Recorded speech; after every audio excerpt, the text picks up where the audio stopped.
જયેશભાઈ જયેશભાઈ સુભાષણ આ તારો ઢાલિયો જોઈ લે. આ ઢાલિયો શું ખાય છે? આમ હરકું જો જયેશભાઈ સુભાષણ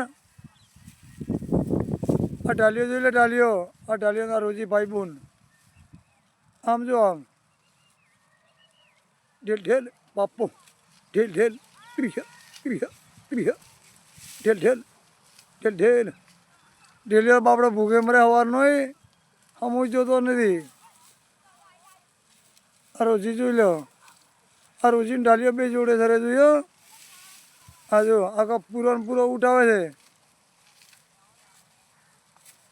એક મહિનો તું અહીંયા રાખી દે ને અમારે એક ગાય ફેરવી નહીં બાપા. કોઈ મોટી ગાય આવે ફેરવી છે પણ તારે એને તૈયાર એવો કરી દઈએ કે 12 મહિના સુધી એનું લોહી એનાથી ન ઉતરે એવો કરીને તારા જોડે પાછો મોકલીએ. તારી ઈચ્છા હોય તો આપણે ગાય ફેરવાનો શોખ નહીં, આપણે એને તૈયાર કરવાનો શોખ છે. પણ કોઈ ગાય મોટી આવે ને કોઈ ફરી જાય એનું હું કહેતો નહીં. પણ બાકી તું એવો જ તૈયાર કરીએ એક 20 દાડા તું અહીંયા રહેવાડી છે. આ જોઈ લે બરાબર તૈયાર થઈ જાય તો તું તારે મતે આવી લઈ જઈએ. હા ને આ હડકા દેખાડીએ ને આ દેખાય ને એવો કરી મેળ્યું હું. તો તારી હાથમાં એ કહેતો